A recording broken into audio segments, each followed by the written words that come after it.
Okay, time to take a stroll down Fordham Road here. You know, let's think about retirement. You see these people out here, they got the tables set up. I wonder, do they retire? And every once in a while, the police will come, sanitation police or regular police will come and check and make sure they got permits. And if they don't, they'll take all that stuff and stuff like that. That gotta be like that gotta be a rough thing, you know, because you never know. Because if you have all your stuff on the tables like that, it's not like you can easily just pack them up and go. They could come at any time. But just like retirement in general, you know, that whole concept, I look at it a little differently. This is Valentine and Fordham Road. I think around the Fordham Plaza, $2 bit, and I gotta go to the supermarket around here. I mean, I look at it differently. I look at it in terms of not so much retirement to do nothing, but look at like your disability. I think that's more important. You know, that's more likely to get you when an injury or illness hits you that's not expected. And then it drain all. Look, she's chilling out there on the phone with her stuff.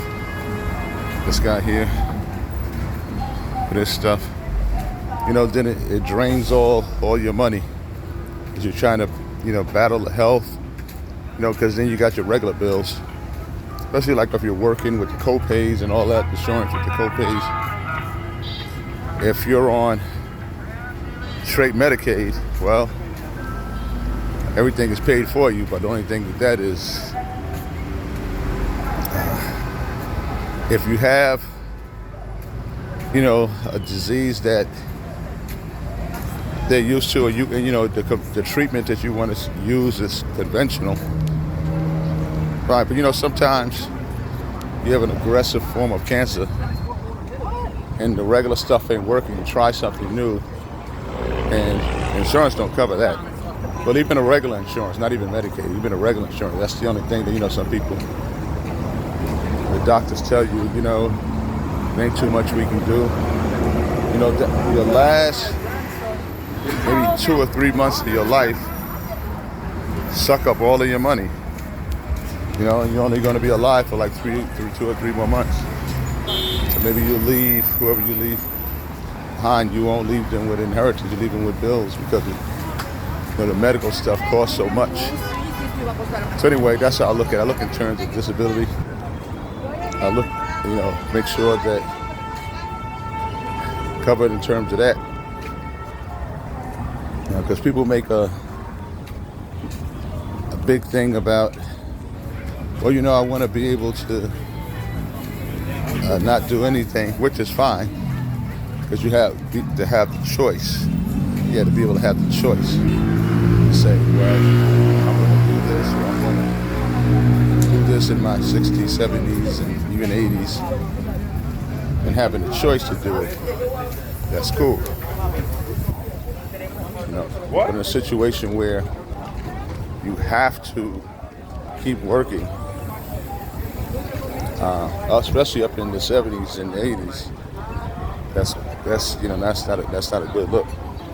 But a lot of people do it because they have maybe their job that they had, they thought they was going to have a pension, but they didn't have a pension. The job shut down, so now they just work with Social Security, which like covers their basic expenses, but they work, people say, like maybe a Walmart greeter or something like that, where they need to make a little something extra.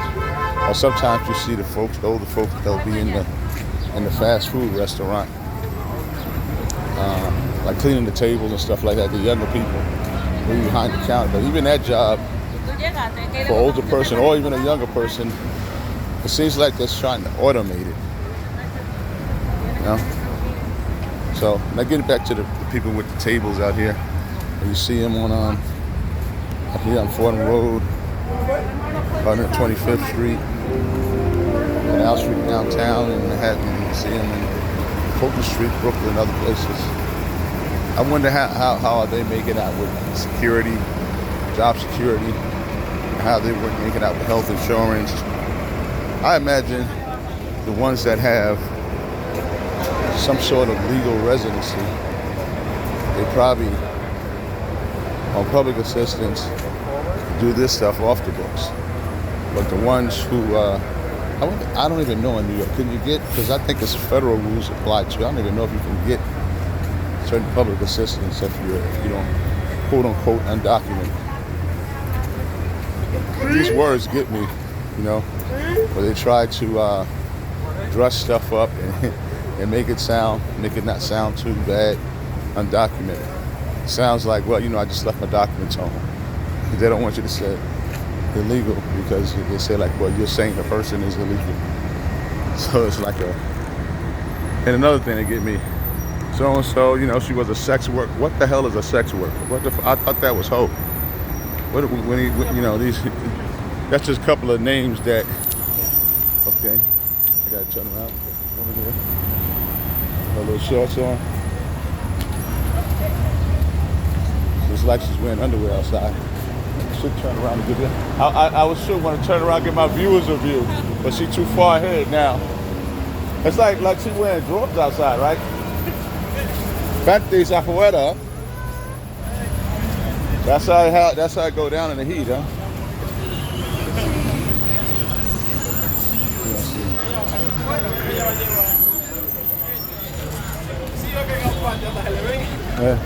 Desnuda afuera.